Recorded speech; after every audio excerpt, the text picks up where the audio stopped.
സർപ്രൈസുകൾക്കും പ്രതിസന്ധികൾക്കും ഒടുവിൽ കോഴിക്കോട് കോർപ്പറേഷൻ കല്ലായി ഡിവിഷനിലെ തെരഞ്ഞെടുപ്പ് ചിത്രം തെളിഞ്ഞതോടെ വോട്ടുറപ്പിക്കാനുള്ള ഓട്ടത്തിലാണ് സ്ഥാനാർത്ഥികൾ.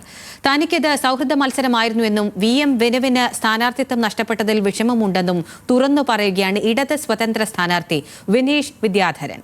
പകരം ആരൊക്കെ വന്നാലും പോയാലും കല്ലായിലെ ജനങ്ങൾ തന്നെ കൈവിടില്ലെന്നും വിനീഷ് ന്യൂസ് മലയാളത്തോട് പറഞ്ഞു.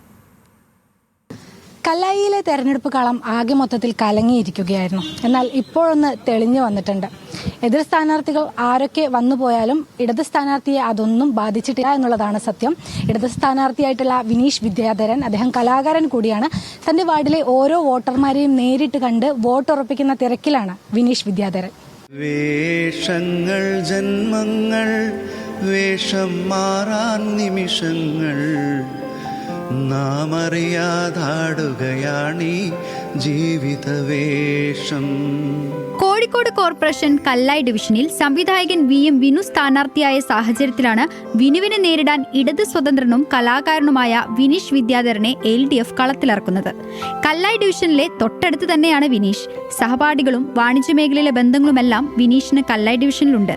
അതെല്ലാം നേട്ടമാകുമെന്നാണ് പ്രതീക്ഷ. അന്നത്തെ കല്ലായിൽ നിന്ന് ഒരുപാടൊന്നും കല്ലായി മാറിയിട്ടില്ല ഇപ്പോഴും. പക്ഷേ കോഴിക്കോടിന് പല പ്രദേശങ്ങളും ഒരുപാട് മാറിക്കഴിഞ്ഞു. അപ്പോൾ കല്ലായി പുഴയും കല്ലായിയും കൂടുതൽ സുന്ദരിയാവണമെന്നാണ് എൻ്റെ ഒരു ആഗ്രഹം. ഒരു പ്ലാനർ എന്നുള്ള നിലയ്ക്ക്, ഒരു ടൗൺ പ്ലാനർ, ഒരു പ്രാക്ടീസിങ് ടൗൺ പ്ലാനർ എന്നുള്ള നിലയ്ക്ക് ഒരുപാട് പ്ലാനിങ് സ്വപ്നങ്ങൾ കല്ലായിയെ കുറിച്ച് എനിക്കുണ്ട്. അതൊക്കെ നടപ്പിലാക്കിയാൽ തീർച്ചയായിട്ടും കല്ലായി കൂടുതൽ സുന്ദരമാവും. കല്ലായി പുഴ കൂടുതൽ സുന്ദരമാവും. കല്ലായി കടവത്തെന്ന ഗാനം പോലെ കൂടുതൽ സുന്ദരമാവും. VM വിനുവുമായി നേരത്തെ തന്നെ അടുത്ത ബന്ധമുള്ള ആളാണ് വിനീഷ് വിദ്യാധരൻ. VM വിനുവിന്റെ സിനിമയിൽ ചെറിയ വേഷവും ചെയ്തിട്ടുണ്ട്. ഇപ്പോൾ ഞാൻ വളരെ അടുത്ത ബന്ധമുള്ള എൻ്റെ ഒരു അടുത്ത സുഹൃത്താണ് വിനുവേട്ടൻ. അങ്ങോട്ടും ഇങ്ങോട്ടും വീടുകളിലൊക്കെ അങ്ങോട്ടും ഇങ്ങോട്ടും പോകുന്നതും ഇടയ്ക്കിടയ്ക്ക് ബന്ധപ്പെടുന്നതും ഒക്കെ ആയിട്ടുള്ളൊരു അടുത്ത സുഹൃത്താണ് വിനുവേട്ടൻ. കൂടാതെ അദ്ദേഹത്തിൻ്റെ ഒരു സിനിമയിൽ ഞാനും എൻ്റെ വൈഫും അദ്ദേഹത്തിൻ്റെ നിർബന്ധപ്രകാരം ഇവിടെ മറുപടി എന്ന ചിത്രത്തിൽ കാലിക്കറ്റ് ഇന്റർനാഷണൽ എയർപോർട്ടിൽ വെച്ച് അത് ഷൂട്ട് ചെയ്തപ്പോൾ ഇറങ്ങി വരുന്നൊരു സീനിലൊക്കെ അദ്ദേഹത്തിന്റെ നിർബന്ധപ്രകാരം പോയി ഒരു മുഖം കാണിച്ച ഒരു ആൾ കൂടിയാണ് ഞാൻ. തനിക്ക് ഇത് സൗഹൃദപരമായ മത്സരമായിരുന്നുവെന്നും പ്രചാരണം തുടങ്ങിയ ശേഷം അപ്രതീക്ഷിതമായി ഉണ്ടായ സംഭവ വികാസങ്ങളാൽ VM വിനുവിന് സ്ഥാനാർത്ഥിത്വം നഷ്ടപ്പെട്ടതിൽ വിഷമമുണ്ടെന്നും വിനീഷ് പറയുന്നു. കുറ്റപ്പെടുത്തലുകളെക്കാൾ കൂടുതൽ നമ്മളെല്ലാവരും ഒന്ന് ശ്രദ്ധിക്കണം എന്നുള്ളതാണ്. ഇങ്ങനത്തെ കാര്യങ്ങൾ പലപ്പോഴും നമ്മുടെ തിരക്കിലുള്ള ജീവിതത്തിലാണല്ലോ എല്ലാവരും. അദ്ദേഹം ഒരു വളരെ തിരക്ക് പിടിച്ചൊരു സംവിധായകനാണ്. അദ്ദേഹത്തിനോ അല്ലെങ്കിൽ ബന്ധപ്പെട്ടവർക്കോ പറ്റിയ അബദ്ധം മാത്രമായിട്ട് ഞാൻ ഇതിനെ കാണുന്നില്ല. ഇത് പെട്ടെന്ന് സംഭവിച്ചു പോവാം. അതങ്ങനെ സംഭവിച്ചു, അതിലെനിക്ക് വിഷമമുണ്ട്. ആദ്യത്തെ സർപ്രൈസ് പൊളിഞ്ഞതോടെ കോൺഗ്രസിന്റെ പ്ലാൻ B ആയിരുന്ന ബൈജു കാളക്കണ്ടിയെ കളത്തിലിറക്കി. VM വിനുവിന് പകരമെത്തിയ ബൈജു കാളക്കണ്ടിയും തികഞ്ഞ ആത്മവിശ്വാസത്തിൽ തന്നെയാണ്. 3 തവണയും കണ്ണിലെ കൃഷ്ണമണി പോലെ കാത്തുസൂക്ഷിച്ച വാർഡ് കോൺഗ്രസിനൊപ്പം തന്നെ നിൽക്കുമെന്ന് ബൈജു പറയുന്നു.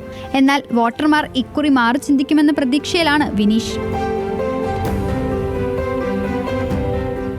3 തവണയായിട്ട് നമ്മളെ കൈമിലുള്ള വാടാ, കണ്ണിലെ കൃഷ്ണമണി പോലെ സൂക്ഷിച്ചുകൊണ്ടിരിക്കുന്ന വാടാ, അത് കൈവശം നമ്മൾ സമ്മതിക്കുക. അല്ല, ഞങ്ങൾക്ക് വളരെയധികം ശുഭപ്രതീക്ഷയാണ് ഈ സമയത്തുള്ളത്.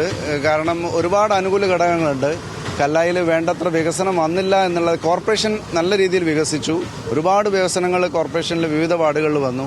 പക്ഷെ കല്ലായിക്കാർക്ക് അതിൻ്റെ ഒരു ഗുണം ലഭിച്ചില്ല എന്നുള്ളൊരു വേദന കല്ലായിലെ പല സുഹൃത്തുക്കളും, ഞാനിപ്പോൾ ഈ കുറച്ചു ദിവസം ക്യാമ്പയിനിങ് നടത്തുമ്പോൾ എനിക്ക് മനസ്സിലായ ഒരു കാര്യം അതാണ്.